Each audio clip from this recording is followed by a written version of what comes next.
All right. Ladies and gentlemen, welcome to episode 4 of the Sjp Files. I am your host, SJP.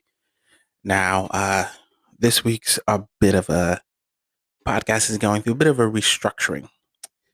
As I learned Sunday, there's just too much information out in the sports world for me to just do one show a week. So the plan is to do 2 shows per week, one at the beginning of the week and one at the end of the week. So I'm recording today, Thursday, December 22nd. This is episode 4, as I said earlier. Now, episode 3 that I did on Sunday, I'm not going to lie, sucked. It's not a good episode. I thought I kind of found my groove after episode 2, but episode 3 wasn't all that good, to be honest. Sorry about that. Uh, you're probably wondering why my voice sounds a little different. That's because it's 10 o'clock in the morning and I've never recorded this early in my life. But I've got to go to work today, and there's some stuff I really wanted to talk about, especially with tonight being the opening of the NBA season. You've got the Golden State Warriors and the Brooklyn Nets and the Lakers and the Clippers playing tonight. Now, being the fact that I'm going to be at work, I'm not going to be able to catch the Nets Warriors game, which is very, very irritating because, as you know, I am a Brooklyn Nets fan. So it sucks that I'm not going to be able to catch that game. I'll be able to catch the highlights, but not the full game. And I'm a big LeBron James fan, as you know. So I will be able to watch some, not all, of probably the second half of the Lakers Clippers game, which I am so excited to see. I can't wait to watch the Lakers crush the Clippers on national television. Just brings a tear to my eye. Just brings happiness in my soul because I can't stand the Clippers. If you listen to the Western Conference preview, you know I'm not a Clippers fan. I can't stand the Clippers. I detest the Clippers. I detest the Clippers team. So there's that. Okay, we're also going to talk about the various contract extensions that happened over the last couple of days, from Markel Fultz getting his bag to Kyle Kuzma getting an extension, which happened like literally, I want to say like an hour after I finished recording episode 3. I don't know how other people do it because that kind of infuriated me. As soon as I finished the podcast, there's as soon as I finished the podcast, the news broke that Kyle Kuzma got a 3-year, $40 million extension. Jesus Christ. I understand now when other people on other podcasts talk about stories breaking as soon as they finish recording. It's so, so irritating. But we're going to leave that alone. First of all, let's talk about Kuzma's re-up. He signed a 3-year, $40 million deal with a player option after year 2. So Kuzma is going to be with the Lakers for at least the next 3 years. So his contract extension pulls him through, I think, 2023 to 2024 season. The 2023 season, I believe, is his player option. So he'll be an unrestricted free agent at 28 in the prime of his career, which is a great deal for both sides. It allows Kuzma a chance to, rack up some championships in LA, because I think they're going to repeat this year, and I think they have a really good chance, depending on how the roster breaks down, to three-peat. Like I said, the Lakers, have put themselves in a fantastic position to three-peat this year and next year, because you got a lot of teams that are just getting back. You got players who are just getting back, who are just getting healthy. You've got a lot of player movement. You've got most of the guys are still inexperienced. Most of the stars in today's game are still inexperienced, and you've got the best leader in the NBA on the Clippers, with alongside the one of the two or three best defensive players in the game in Anthony Davis. So we'll see how that works out for them. As for the Lakers, this locks up Kuzma on a team friendly deal for the next 3 years because he's still on his rookie contract this year. His extension kicks in next year, and then the year after that. So not only is it a team friendly deal because he's only going to be making, I want to say like $12 million a year, but yeah, 12, $13 million a year, but it also makes him good trade bait because he's making just enough money to be added into a trade should the Lakers want to trade him. And he's good enough to be a valuable asset to any other team that wants him. So he's also become a very good defender. Heard reports of him asking Frank Vogel for the toughest defensive assignment on the other team, which is a great sign for his maturity. Because last year, his shot selection wasn't exactly great at the beginning of the year, but as the year continued, you could see him really settling into the offense as, the third, sometimes as the third option last year, sometimes the fourth option. But he played very well in the playoffs. He's gotten better. He's gotten so much better defensively. So what Kyle Kuzma has done has put himself in a great position to get a kind of maybe even a max level deal when he turns 28. Because I think he'll probably leave the Lakers at that point. Because that's what, 3 years from now. Yeah, he could stay depending on what happens with LeBron James. So there's a chance he could leave. There's a chance he could stay. I say he might leave because I think he wants to maybe spread his wings, be a number one or a number two on a team. Because in LA, he's the number three, maybe even number four option this year. Because you got Dennis Schroeder on the team, you got Montrezl Harrell coming off the bench. You got the Lakers are about 11 guys deep right now. They've got an 11-man solid rotation. So I wouldn't be surprised to see LeBron James playing like 32 minutes a game this year. I would not. I know LeBron loves to play his like 35 minutes per game every game. 67, 70 games a year. But I think this year he's going to take a step back. He got a lot of miles on his body. This is year 18 for him. So I wouldn't be surprised to see LeBron play somewhere around 50. Yeah, I wouldn't be surprised to see LeBron James play about 60 games this year, average about 32 minutes per game. They're a deep team, so I think the Lakers will be fine. They're unfairly deep, honestly, in my opinion. All right, let's talk about some of the other, extensions. Jonathan Isaacs got 4 years, $80 million in Orlando. Uh, he suffered an ACL tear in the bubble last summer. Ooh, a second major knee injury. So this is interesting. Isaacs is probably going to be out for is actually not even probably is out for the entire year.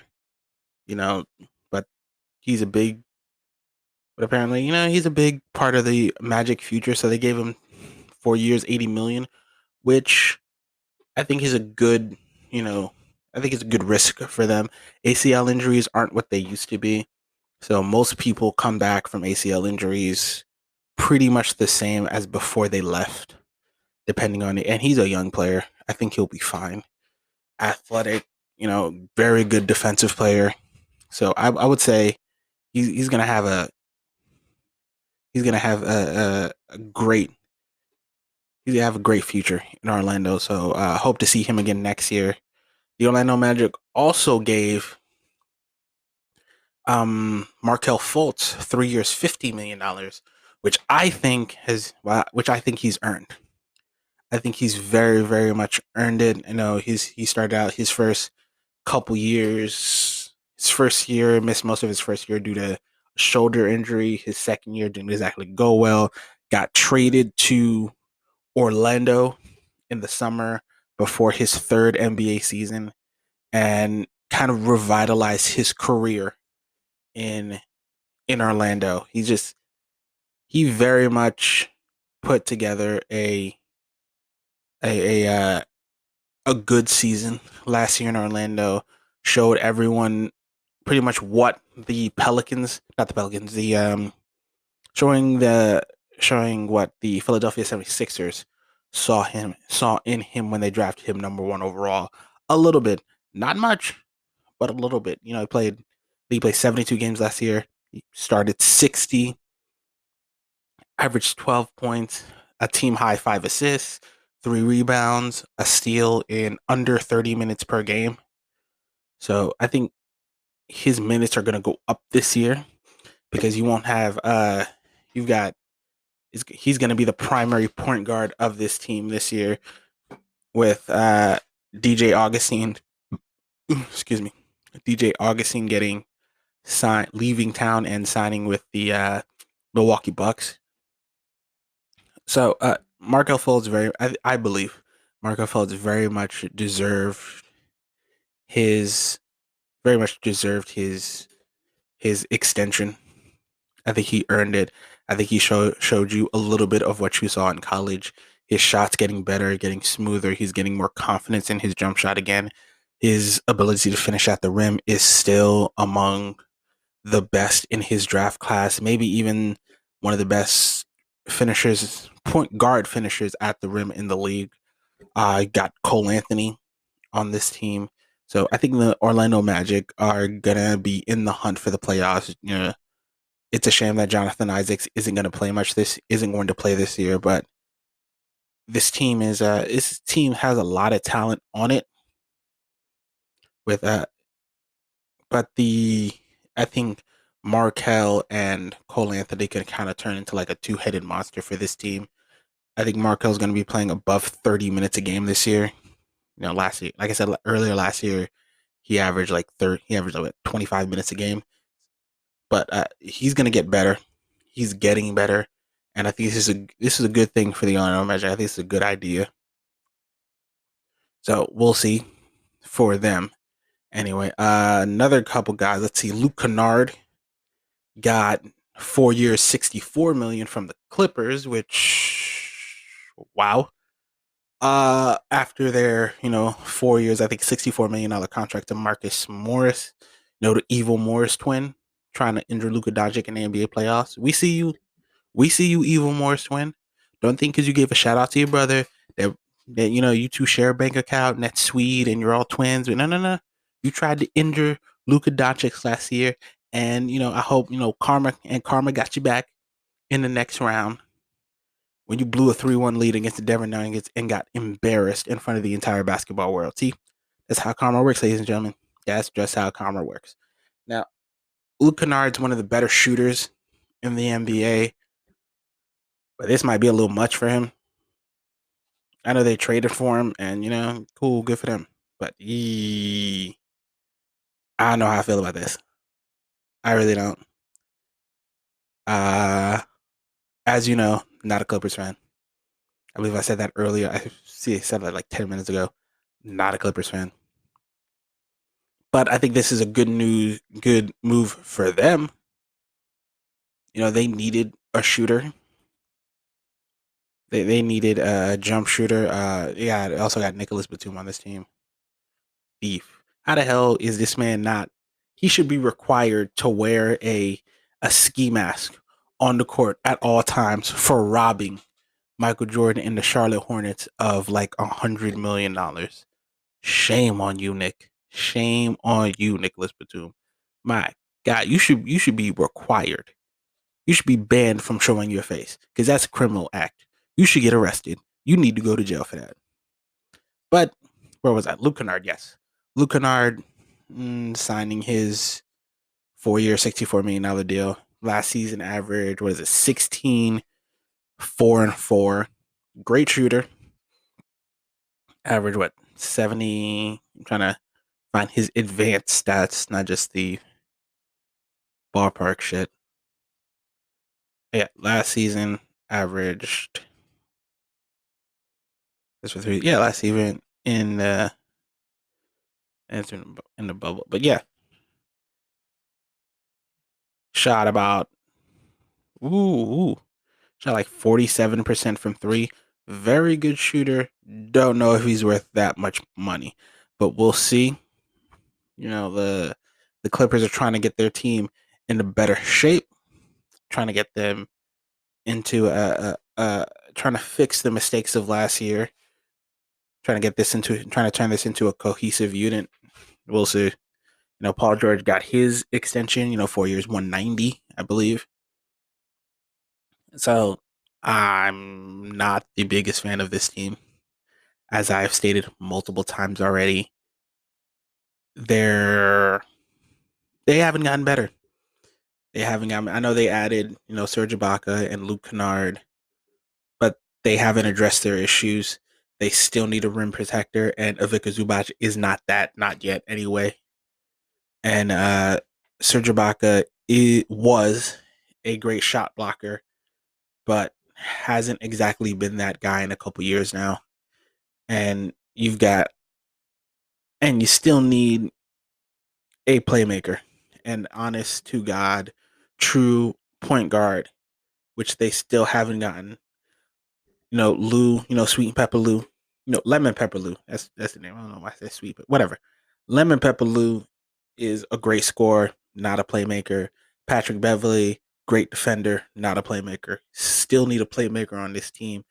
And I hope they find it, because if they don't, they're gonna get embarrassed in the playoffs again this year. And then there goes, and that's probably bye bye Kawhi Leonard, who hasn't signed an extension yet, who can't sign an extension yet. But Kawhi could very well easily leave this year, and then you just got Paul George and no draft picks, and a team that's probably not going to make the playoffs without Kawhi Leonard. And let's see who other, and after that, who else? OG Anunoby from the Toronto Raptors got 4 years, $72 million. OG is a good player. I think he's a good young player. I think this is a great. Not a lot of people know that not a lot of players sign up to go play in Toronto. I don't know why. From what I hear, Toronto's a great city, but the taxes are a bitch. So you could tell that, some I think tax in Canada is like 50%. So you can understand that not a lot of people would love to play in there. But OG, I love his name though. OG, like the original Canadian gangster right here. OG Anunoby. That's what I'm calling him now. He the OG Canadian gangster. OG Anunoby. Had a interesting year. Only averaged 10 points, but I believe he got hurt. He got hurt the year before, which but he's a he's a very young, very talented player, and this is gonna be. I think this is gonna be more of a breakout season for him. I think he's gonna average probably about 15 to yeah, about 15 points a game. He's a much better player than his stats indicate. So I think he's gonna have a breakout year in Toronto, kind of help them keep up some of the other teams in the Eastern Conference who got better. I think the Milwaukee Bucks got better. The Brooklyn Nets obviously got better. The Boston Celtics are a year older, year wiser. They've gotten better. Jason Tatum and Jaylen Brown have increased their games every single year they've played in the NBA. So I think OG is going to have to step up this year to justify that 4 year, $72 million contract. But I think he will. I think he will. Like I said, I think he's going to have a breakout year this year. It's going to be a very good year for him. Sorry for the coughing. It's congestion is killing me. And last but not least, Derek White. Derek White. I don't know why I said right. Derek White got 4 years, 73 million in San Antonio, which is good for the Spurs. This is one of the few good news that they've had in a while. They haven't been overly after botching the whole Kawhi Leonard situation. They're kind of in no man's land. You've got LaMarcus Aldridge, who's getting older. DeJounte Murray, who's a great defender, not exactly a great scorer. Great defender, absolutely great defender, but his ability He's not a great scorer. He's an okay shooter. He's a good playmaker, a great rebounder, especially at his position.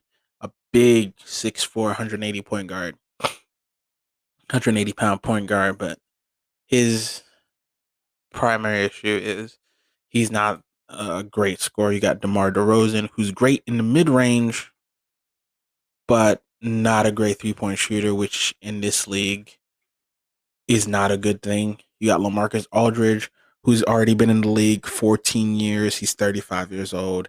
He's on the back end of his career, so I don't know how much. I think this year he's probably going to take another slide. I think he's going to take another slide this year. I think his numbers are definitely going to go down. Uh, DeMar, De- DeMar DeRozan still in the prime of his career. I think the back half of his prime, still in the prime of his career. I know the NBA's like the top 100 list got him at like number 50, which I think no, actually I had him in like the 60s or whatever, which I thought was ridiculous. But I, but 22, 5-5, still a great player, but mid-range scorer. He needs to go to a team with a lot of 3-point shooters. I think to really, he needs to go to he needs to go to a team with a lot of 3-point shooters. He really does to really maximize his talent, or they need to get a lot of 3-point shooters on this team. And I think re-signing Derek White is great for them because Derek is one of the better 3-point shooters in the NBA. So this is gonna be good. I think this is a very good thing for them. I know the preseason, his last preseason game was like 1 for 8, but this is good for them. This is very much a good thing for the San Antonio Spurs. We'll see what Pop can do with this team very quickly. And that's pretty much it for the NBA signings, for the rookie signings. Now, there were a couple of guys who denied extensions, who denied signing extensions. We'll talk about them in a couple minutes. I'll be back with you. I got to take a break real quick, and I'll be back in a couple minutes. All right, back at it again.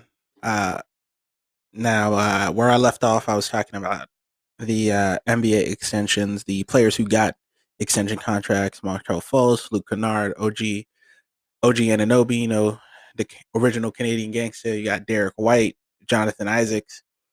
Now, I'm going to mention some of the players who failed. Well, not failed, just refused to sign contract extensions. Jared Allen refused to sign a contract extension in Brooklyn, which is understandable because he should be starting ahead of DeAndre Jordan. He's a better player than DeAndre Jordan. He should be starting over DeAndre Jordan. DeAndre is nowhere near what he once was, and Jared Allen needs to start as a young player. He needs the minutes. He needs to get better. And I know KD and Kyrie wanted DeAndre Jordan to start, which is why he is starting. I think is a horrendous idea. I think it's a horrendous idea. Jared Allen should be starting on this team. DeAndre Jordan should be coming off the bench. But that's not how it's working because, KD and Kyrie run the organization. But sorry about that. But the what was that? Yes. But Jared Allen realized that, and he realizes he wants to get better. He needs to get better. So he's pretty much stating, "Hey, I'm leaving." He's going to be a restricted free agent this summer. Uh, the Nets will be able to match any offer he gets from any other team. So either he's going to leave and get paid or stay and get paid. If I were the Brooklyn Nets, I would have started him this year.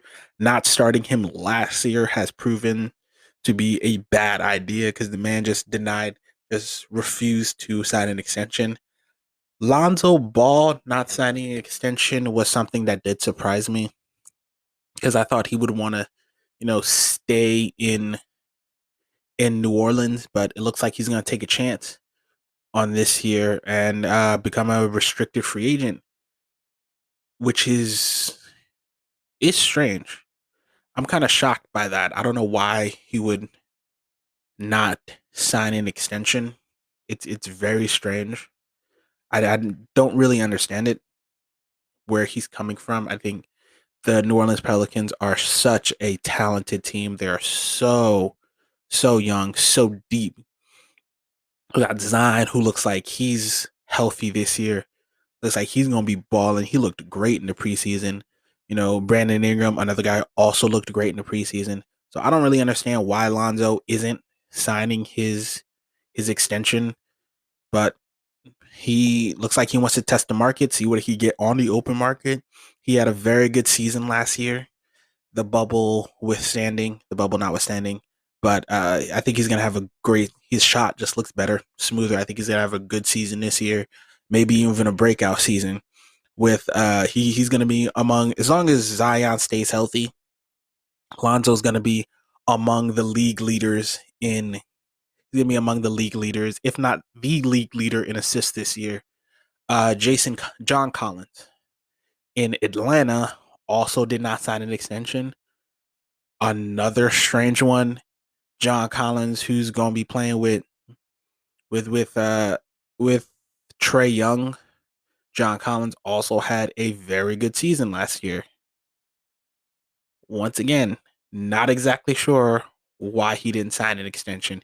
To me, makes no sense. Makes no sense at all. I don't really understand what kind of what's going through his head. But look, once again, looks like he wants to test the free agent market. Once again, doesn't make sense to me. I'm not sure what his head's. I'm not exactly sure where his head's at. Hold on. I'm trying to find there. It is. Yeah, Jack. I'm not sure where his head's at with this. He had a great year last year. A great year last year. Averaged 21 and 10. It was, yeah, dude averaged 21 and 10 last year. So I think the Hawks, it looks like they couldn't come to terms on a contract extension, but it looks like the Hawks are going to match. If I were the Hawks, I would match anything he gets from any other team. I think him and Clint Capella make a good team, make a very good team. Clint Capella averaged 14 and 14 last year. You know, so I wouldn't be surprised to see Clint Capella get actually traded this year to a team that needs a big man. If I'm the LA Clippers and I had some draft capital to trade, I would trade for Clint Capella. I would very much trade for Clint Capella this year. Yeah, I would very much trade for Clint Capella. I think Clint Capella is a good defender. Not a great defender, but I think he's a good defender. Maybe kind of a rim protector that you might want in in LA. So I would maybe take a flyer on him. But yeah, I think the Atlanta Hawks are going to match anything John Collins gets on the open market. So I don't think he's leaving. Uh, Zach Collins from the Portland Trailblazers, he also refused. He also didn't get a contract extension, or just didn't sign a contract extension, which I'm not overly familiar with Zach Collins, which is why I'm kind of looking up his stats right now on this on the Portland Trailblazers website. Let's see, check out his full bio. Zach Collins. This is going into his fourth year. He only played 11 games last year. Okay, he had a shoulder injury. This is another team that was racked with injuries last year, but they're looking very healthy. You got Gary Trent Jr., who's back. Yusuf Nurkic made back for the playoffs, but he wasn't quite himself. I think you're going to see better from him this year. Rodney Hood's back from an Achilles injury. Carmelo Anthony is back. You got Robert Covington, So I don't exactly remember where I placed them in my Western Conference breakdown, but they're going to be one of the 6 or 7 teams that, without question, are going to make the playoffs this year. They're going to be one of those top 6. Damian and CJ, they just work together. I don't think they could win a championship together because I think you need one more guy on this team, another like true all NBA player. But they match up very well with the Denver Nuggets. So I wouldn't be shocked if a completely healthy Portland Trailblazers team makes it to the Western Conference Finals this year. I don't think it's going to happen, but I wouldn't be completely shocked by it. But him having injuries, it looks like he's betting on himself this year. Zach Collins is very much betting on himself to see if he can, come bounce back from that injury and bounce back from his shoulder injury. Put up some good numbers and maybe get a big contract on the free agent market. I don't know if the Trailblazers, depending on how he plays this year, they may or may not match it. If he has a breakout season playing behind Yusuf Nurkic, if he has a breakout season playing behind Yusuf Nurkic and alongside Ennis Cantor, he might you might see them match it, but I'm not 100% sure on that one. Next, Laurie Markkinen, who also did not sign a contract extension, which doesn't quite surprise me. Laurie is a kind of he's kind of the guy where you've seen kind of glimpses of a player who could be special, but you haven't quite seen it yet. He hasn't quite broken through yet. Pretty much averaging about 12 points since he jumped into the NBA. I think he's had a couple injuries, a couple early injuries, so mm, they were on it. So I think, given his ceiling, I think the Bulls will most likely match anything he gets from any other team. So I wouldn't be too shocked to see him back in Chicago next year. I think he's one of their cornerstones.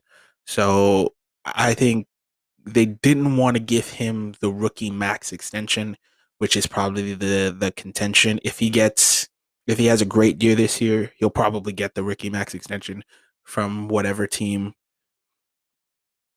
if he stays healthy. I'm sure that if he stays healthy and kind of has a step up in play, because he's pretty much been averaging, like I say, he's pretty much been averaging 12 points since he came into the NBA. So if he can get healthy and can take his game up to another level, then yeah, he'll probably get the rookie max extension from, well, a rookie max contract from another team or close to it, and the Bulls will probably match it. I think he probably wanted the max, and the Bulls weren't prepared to give it to him.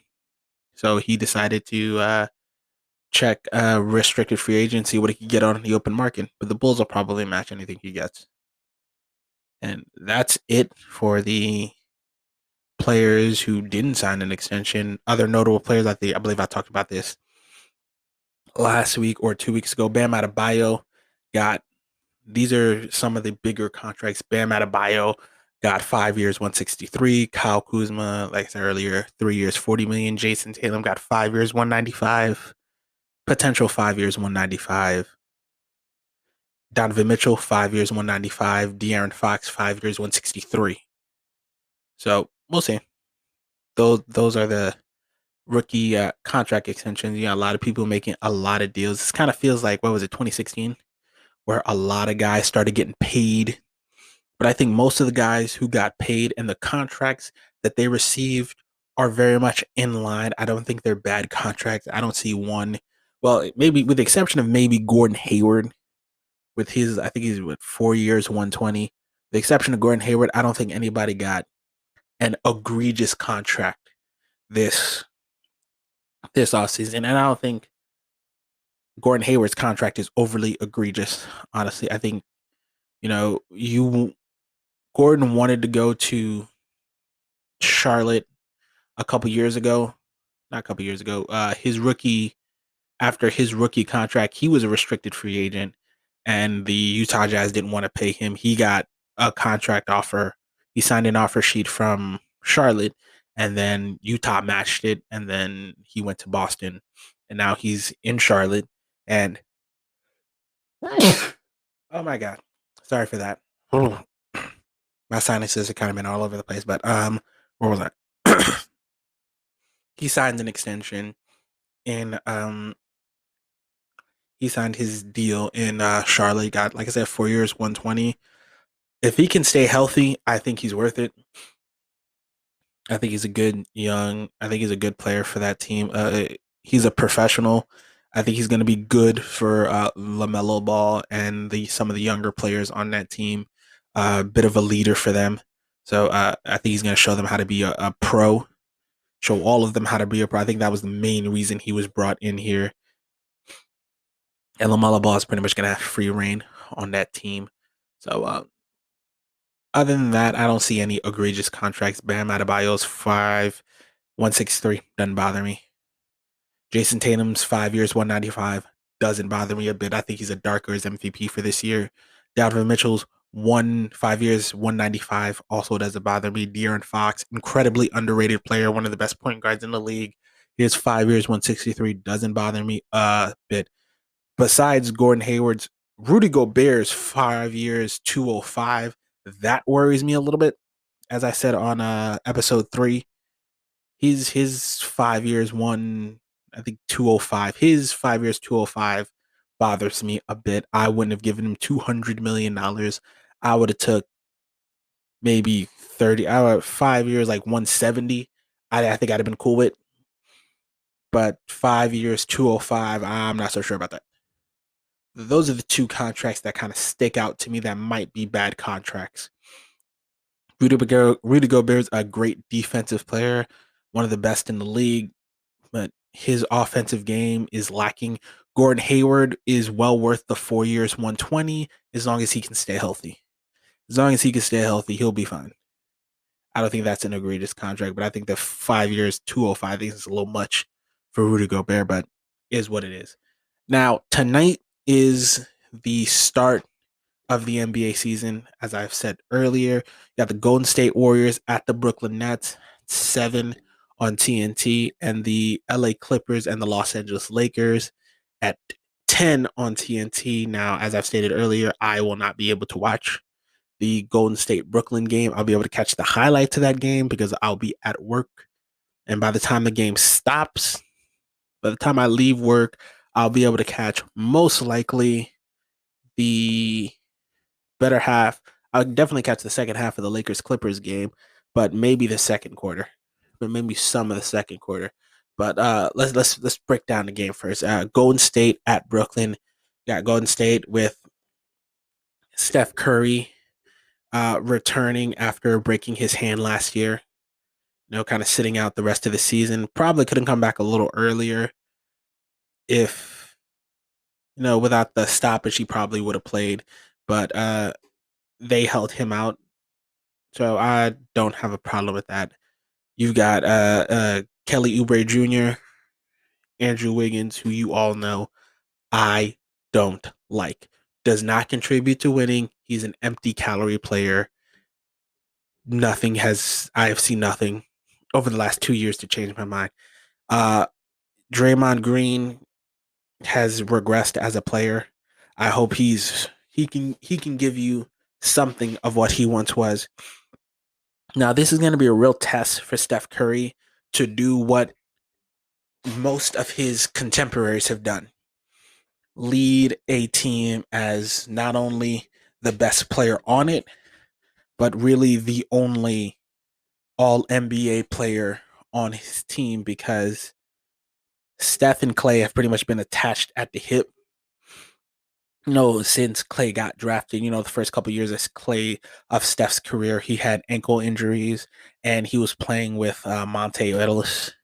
So he wasn't really the leader of that team. And by the time Clay got drafted, the two of them have pretty much been attached at the hip. So this is the first time you get to see Steph pretty much on his own. So can he do what LeBron James has done? Can he do what, Giannis Antetokounmpo has done. Can he lead this team to the playoffs? Because there's going to be 10 playoff spots.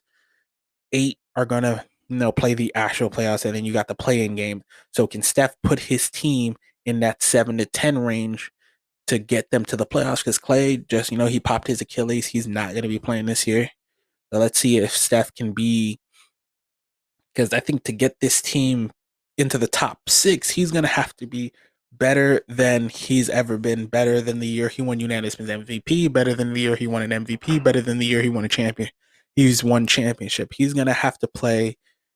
He's going to have to take his game to another level. And I fully expect him to do that. The question is, can the other guys on this team show up? Because James Wiseman is probably going to be playing big minutes this year. He's really the only big man on this team. So this is going to be his time to shine. He's going to make mistakes. Can the Warriors take those mistakes? Can Steph Curry negate the mistakes that a rookie like James Wiseman is going to make this year? Because all rookies make mistakes. That's just how it is. He's going to have some truly outstanding games this year to propel this team into the playoffs. There's a good chance they don't make it. There's a very good chance they don't make the playoffs. And you got the Brooklyn Nets, who are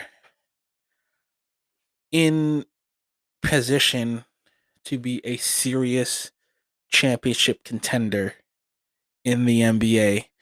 They added Kevin Durant and Kyrie Irving 2 years ago. Kyrie only played like 20 something games, only like 25 games last year. Like 20, 25 games last year. He was hurt most of the year. If Kyrie can stay healthy, and Kevin Durant, coming off an Achilles injuries in the preseason, looks good. He looks great, actually. The real test for Kevin Durant is, can he? I'm not really worried about Kevin Durant staying healthy, because Kevin Durant's never been a guy who's been injury prone. He's had 2 seasons where he's been injured. He's missed 2 years. He had like a leg injury a couple years ago in Oklahoma City, and this popped Achilles. But in between then, Kevin Durant has never really been a injury prone player. Now Kyrie Irving is an injury prone player. He's going to miss games. That's a fact. He's just going to miss games. It's not a He's not going to play all 72 games. He's going to play somewhere around 60 games, most likely this year. He needs to stay healthy. That's the real crux of the situation for the Brooklyn Nets. Can Kyrie stay healthy? Because if he can stay healthy, he'll be great. They'll be great. They'll be at the top of the Eastern Conference this year. They won't have the best record. I think they'll probably end up 3rd in the East, because I think Boston's going to have a great regular season, and the Bucks are basically unstoppable in the regular season. So they're probably going to finish with the 3rd best record in the Eastern Conference. As long as they can get to the playoffs healthy, there's a good chance that they can make a lot of noise. I would very much not be surprised to see the Brooklyn Nets in the NBA Finals. I would love to see the Brooklyn Nets in the NBA Finals, because the Lakers will be in the NBA Finals. LeBron will be looking for championship number 5. And Kyrie said some inflammatory things about the King the last couple months. I know he's tried to walk it back, saying why you got to put brother against brother. Kyrie, you're smart enough to know that the things you say have double meanings, man. You can't say that Kevin Durant's the first guy you've ever played with that you believe can hit that shot too, and think that that's not a shot at LeBron James, who is arguably the greatest player of all time, who has more game-winning jump shots than anyone else in the NBA. He has more game-winning regular season and playoff game winners than everyone in the upper echelon of the NBA combined. He's got more game winners than Steph, more game winners than you, more game winners than your partner in crime, KD, more game winners than Damian Lillard, more game winners than Kawhi Leonard, than Paul George, than Luka Doncic. He's got more game winners than the rest of you combined. So you got to see him. So if you want to win a championship, you're gonna have to see him. And I because I know a lot of people think LeBron James is very passive aggressive, and he is, but you a lot of people think that LeBron isn't petty. LeBron's petty. He's not as overt with his pettiness as Jordan was, but LeBron's quite petty. And I think he would love to beat Kyrie and Kevin Durant for his fifth championship. I think he would absolutely love that. I think if you caught him at a serious moment of true honesty, he would be ecstatic to beat those two for his for his fifth NBA championship. I think he'd put a song in his heart. And I honestly don't think that the Nets could beat them.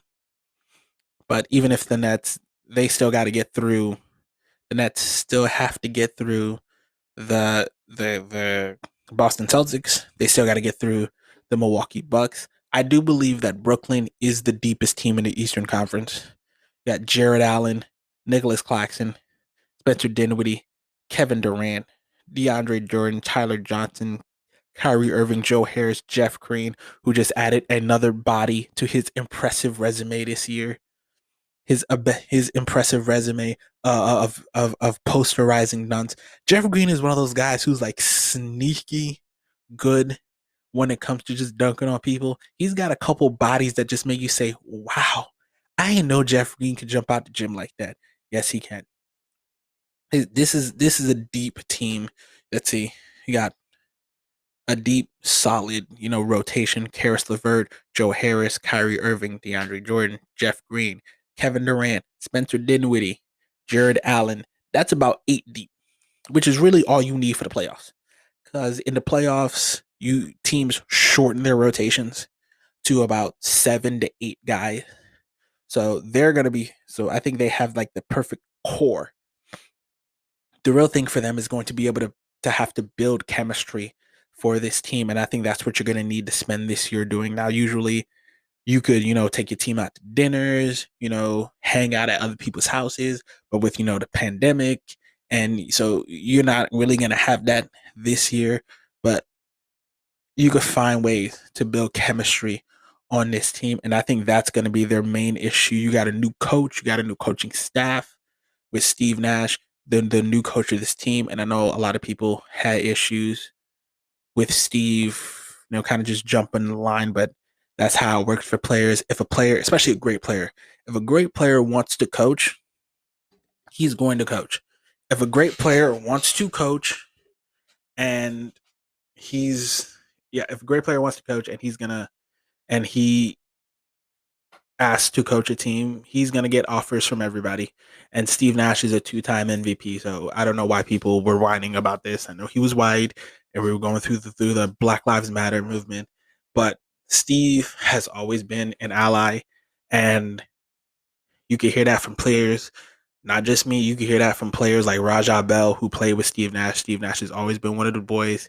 So him getting a an offer like that didn't surprise me whatsoever. Steve Kerr got the same deal. So did Derek Fisher. So did Jason Kidd. That's just how it works. That's just how it works. When great players want to coach, any teams will be fighting over them to give them an offer to coach an NBA team.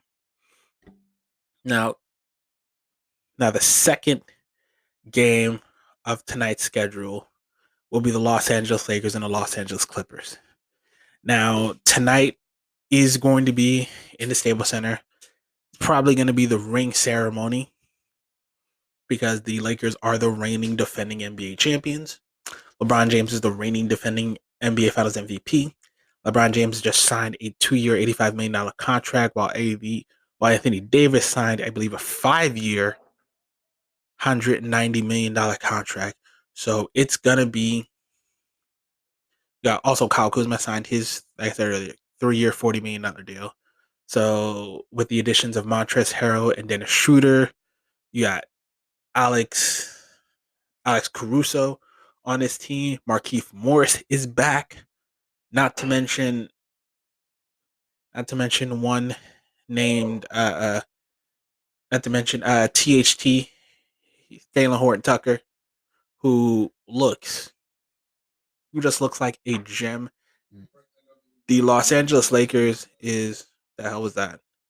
Never mind. Sorry about that. Los Angeles Lakers are legitimately 12 deep. The Lakers are legit like 12 deep. Let's see. You got Contavious Caldwell Pope, Alex Caruso, Anthony Davis, Montrezl Harrell, Marc Gasol, Taylor Horton Tucker, LeBron James, Kyle Kuzma, Wesley Matthews, Markieff Morris. They're good. Then a shooter. They're about 11 deep. They are about 11 deep. That is an 11-man rotation. Now that's probably going to be shortened in the playoffs, so some guys are going to lose some minutes. Some guys are going to lose some minutes, but man, they look virtually unstoppable right now. They look they look absolutely unstoppable. Look like the Lakers are about to get their 18th championship. LeBron look like he's about to get his 5th. AD's looking for number 2. I think AD's is going to win the Defensive Player of the Year award. I don't think he can win MVP. I think he should be in the conversation, but any team that LeBron James plays on, if they do well, LeBron is going to get the lion's share of the credit. Is it fair? Not always, but that's just how it is. But I think Anthony Davis could definitely win the Defensive Player of the Year award. He's going to have some competition between Giannis and Rudy Gobert, and Giannis, Rudy. I think those are going to be his primary competition for Defensive Player of the Year. And tonight, I think they're going to destroy the LA Clippers. Yeah, like I said, I think they're going to destroy the LA Clippers. They're just going to. Okay, let me phrase that. No, I think they're going to destroy the Clippers tonight. I think you got a lot of guys on the Lakers. The Lakers are the deepest team in the NBA.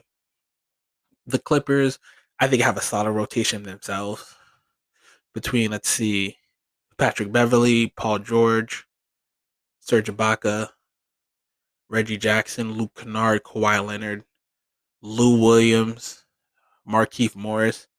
That's about a 7-man rotation. They got about a 7, maybe 8-man rotation if you take in Ivica Zubac.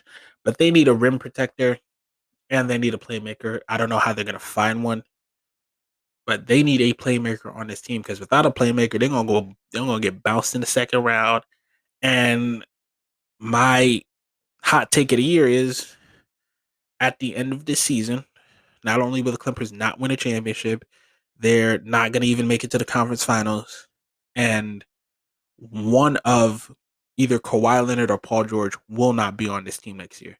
Either Kawhi is going to leave or Paul George is going to get traded. Or Kawhi's going to stay, but Paul George gets traded. Because the Clippers might do to Paul George what they did to Blake Griffin. Blake Griffin signed that 5-year Supermax, and then they immediately shipped his ass to Detroit, where I know he doesn't want to be. But you're stuck. So, sorry. Same thing with Paul George. If Paul George has one of those bad, playoff series like he's had virtually every year of his career, those 1 or 2 playoff games where he just stinks up the joint, hitting the shot, trying to attempting to blind children with shots off backboards, trying to kill these kids at half court, at around the court in the game. It's a shame, but Paul George could very much get traded. And I know, and a lot of people gave Kawhi Leonard a pass. Gave Kawhi a pass last year for for his poor performance in the NBA playoffs. A lot of people like Bill Simmons and Ryan Russillo and Chris Broussard, a lot of these guys giving Kawhi Leonard a pass for stinking up the joint. Y'all called him the best player in the world. He had the expectations of the best player in the world, and he folded, and nobody seemed to care. Everybody was just talking about Pandemic P, and it irritates me to such an extent Because if you're gonna give someone the title of best player in the world, you have to take the criticism that comes along with being the best player in the world. The actual best player in the world, LeBron James, who has been the best player in the world for almost 15 years and is still the best player in the world, which he proved in the playoffs, winning his fourth championship. If that had actually happened to LeBron James, if LeBron James had blown a 3-1 lead against the Houston Rockets, to this day, December 22nd, we would still be crushing LeBron James.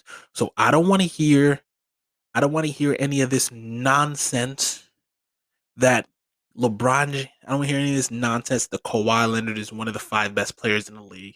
He didn't get that in the ESPN Top 100, and he didn't deserve it in the ESPN Top 100. He didn't deserve it in I think it was the Sports Illustrated Top 100. He didn't deserve it at all, and he didn't, and it's great that he didn't get it. Now, what happened in the bubble certainly damaged Kawhi Leonard's. It should have, but it really didn't, which once again irritates me to an extent. It's so irritating that he didn't get that smoke.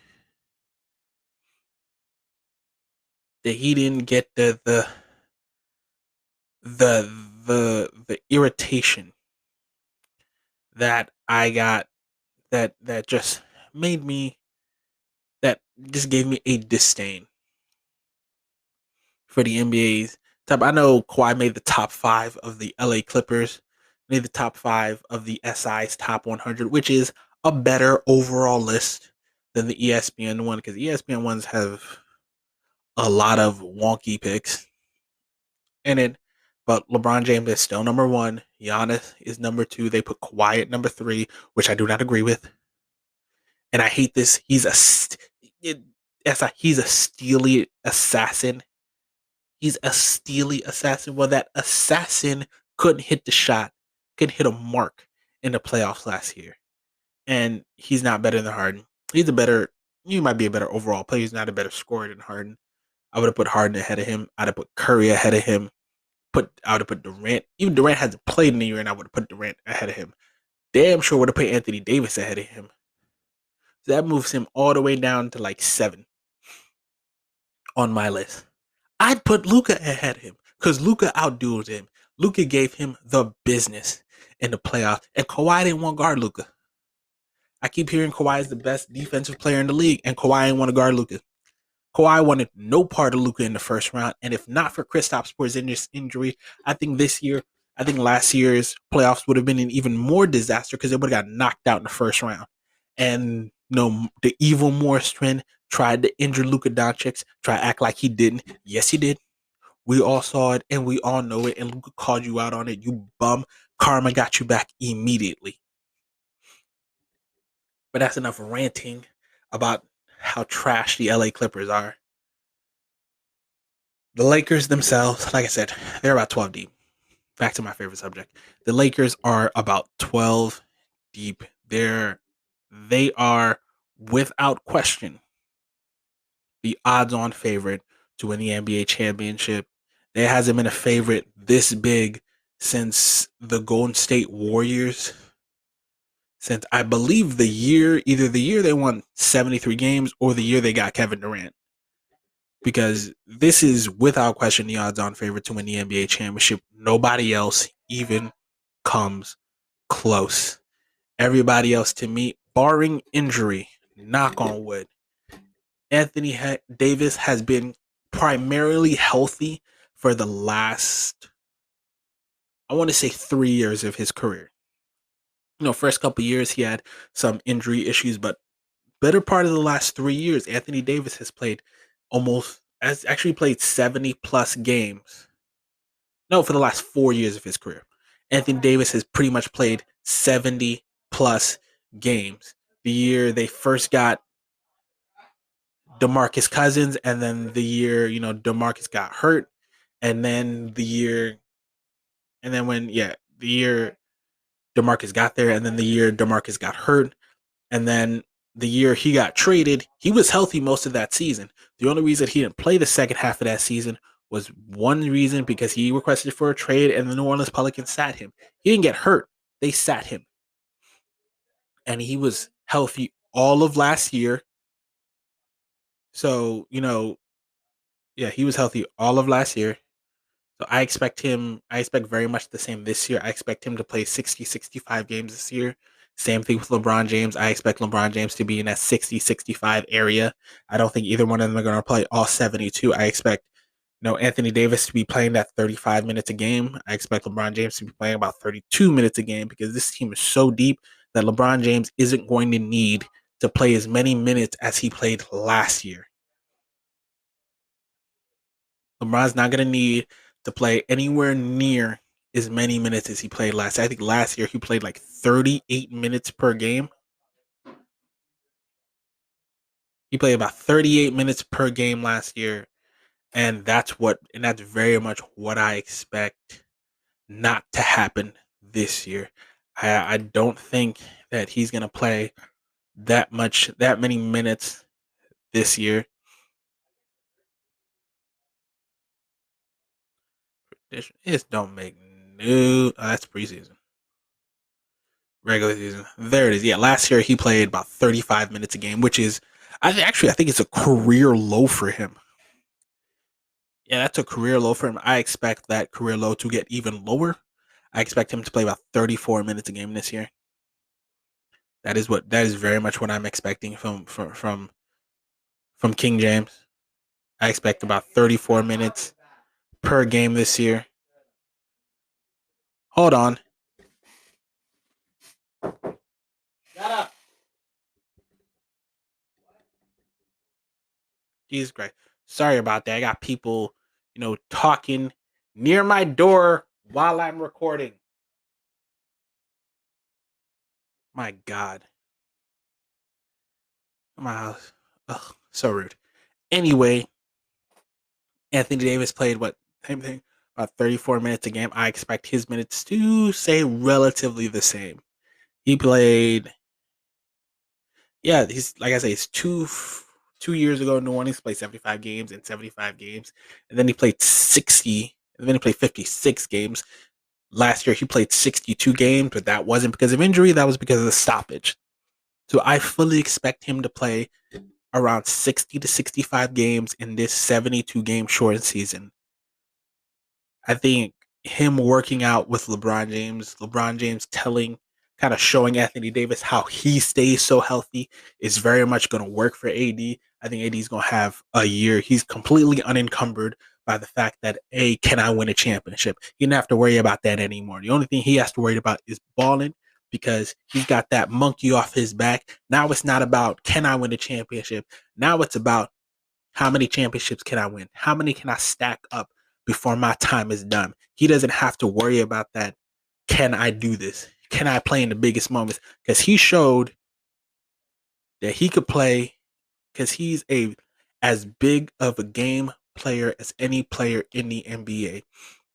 With that game-winning shot in round 2, was it round 1 against Portland? I think it was round 1 against Portland. That game-winning shots in the playoffs last year. He played 21 games. He had played all of their 21 games, averaged 28 points, 10 rebounds, 4 assists. He's having a fantastic. He's gonna have I think this year was very much a monkey off Anthony Davis's back, and I think he's gonna show the NBA that was really the only thing he needed. He is in the prime of his career, 28 years old. He's gonna spend the prime of his career in Los Angeles with LeBron James because I think they're both going to finish out their. I definitely think LeBron's going to finish out his career as a Laker. I don't know about AD. His 5 years are up. I think he'll be like 32, 33 years old. So he might go somewhere else if LeBron decides to retire, or he might just stay in LA and be like, this is my team now. But Anthony Davis is going to have a great year this year. I think he should be in the MVP conversation. I don't think he will be in the MVP conversation unless he averages. Last year he averaged 26 points. Once again, 26 and 10. well, 26 and 9. He averaged 26 and 9. If Anthony Davis can average like 30 points this year and 10, 12 rebounds, I think he'll be in the MVP conversation. He should be in the MVP conversation anyway. He's the best defensive player in the league. I think he's a better defensive player than Giannis into the Kupo. I think he should have won the Defensive Player of the Year award last year, but it didn't bother me that Giannis won the Defensive Player of the Year last year. I think Giannis had a great year, and I know people are still infatuated with him. Giannis will not win MVP this year.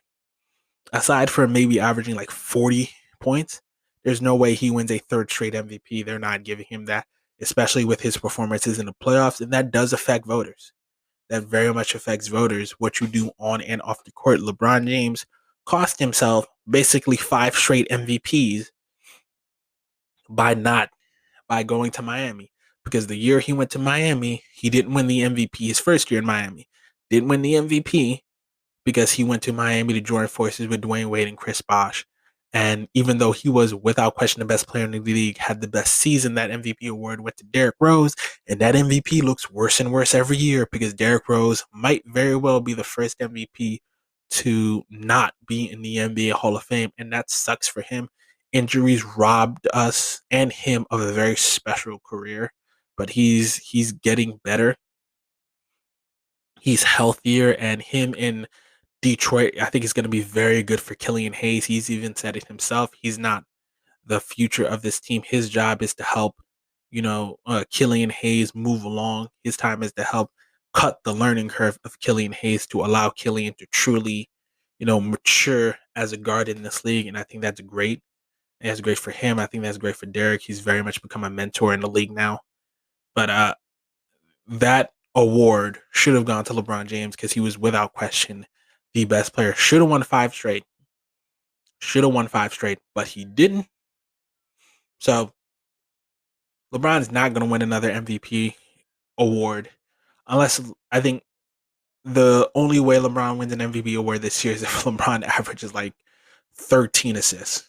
I think that's his only chance to win an MVP award this year, which sucks. Which is terrible. You would think that a man average like he should have averaged like 30. He should have to average 10 assists, 10 plus assists to even get a mention in the MVP vote. But that's what it's going to take this year for LeBron James to get an MVP.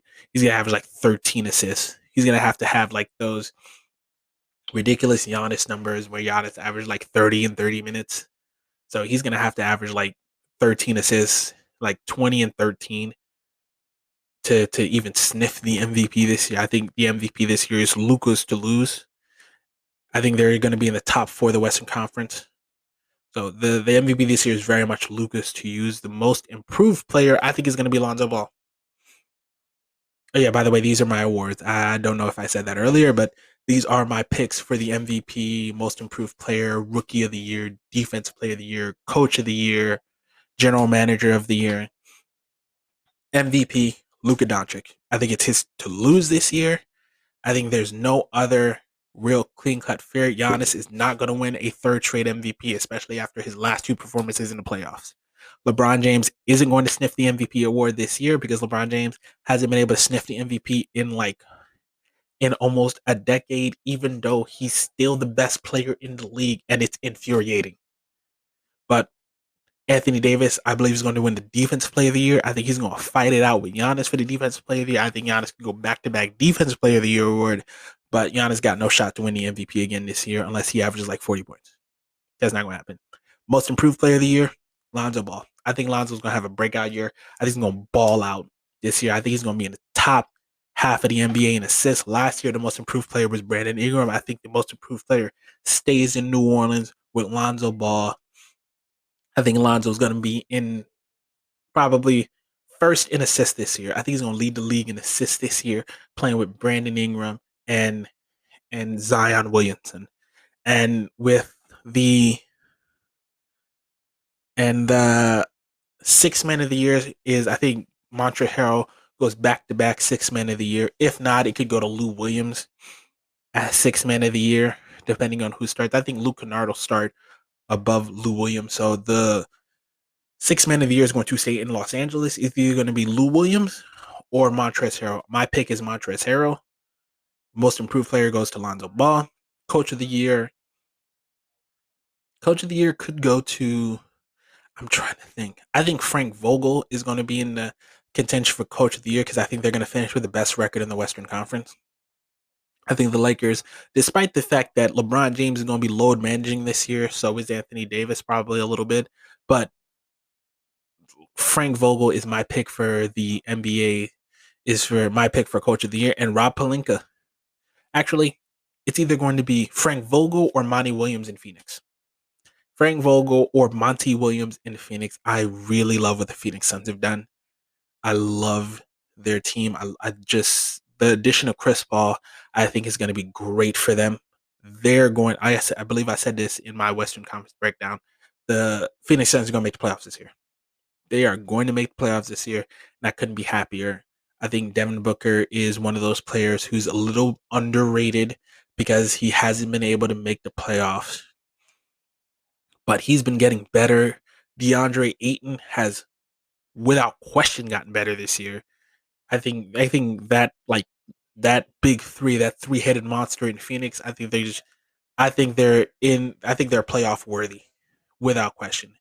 Definitely playoff worthy team. And the GM of the year is Rob Pelinka.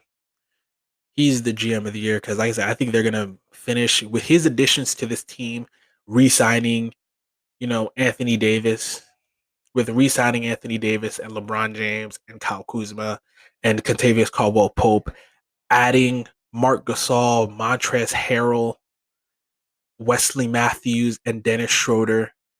You know, Talen Horton Tucker is a gem, is an absolute gem, a diamond in the rough that has been discovered by the has been absolutely discovered by the LA Clippers. Not the saying the LA by the Los Angeles Lakers second round pick last year. He was hurt a lot of the year, spent most of his time down in the G League, but you saw it, a glimpse of it in the preseason. Talen Horton Tucker is someone who could very much be a big part of this rotation, and I very much can't wait for it. I absolutely can't wait for it. Last year he only averaged 3 points in the preseason. This year he's averaging 20 points in the preseason in 4 games. So good, so good. He played only in 6 games last year, but this year that's gonna go up. That's gonna go up. Show show some things in the playoff series against Houston. I think Taylor Horton Tucker, that's a diamond they found in Los Angeles, and he's gonna show everybody that he shouldn't have been picked in the second round. LeBron James has been touting this kid since he was in high school, telling Rich Paul, sign this dude. And now he's on the same team with LeBron James, learning from LeBron James. Taylor Horton Tucker is going to have a very good year as part of this 11-man rotation. He's going to take a lot of pressure off him, Dennis Schroeder.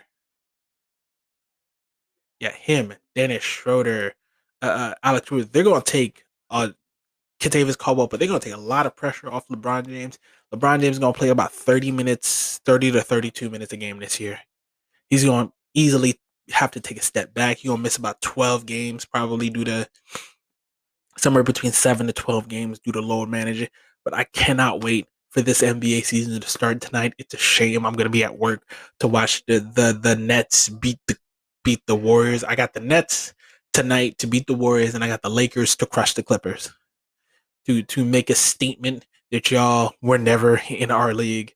Y'all don't belong in our league. And I hope the Clippers like watching the LA Lakers raise another banner in the Staples Center and shine that number 17th ring in your face, because that's as close as you're gonna get anytime soon. Ladies and gentlemen, thank you very much for listening to episode 4 of the SJP Files. You can find me on Twitter, hit me up on Twitter if you have any questions about the show, any topics you want me to cover. Hit me up on Twitter at the SJP Files. You can hit me up on Facebook at the Soapbox Mark. You also find me on on Facebook at Stevens Pierre. You can also find me on YouTube. I post my episodes up on YouTube as the you post my episodes up on YouTube at the SJP Chronicles. Look me up. Let me know if you have any comments or concerns in the comment section of one of my videos. Thank you very much. Have a good day.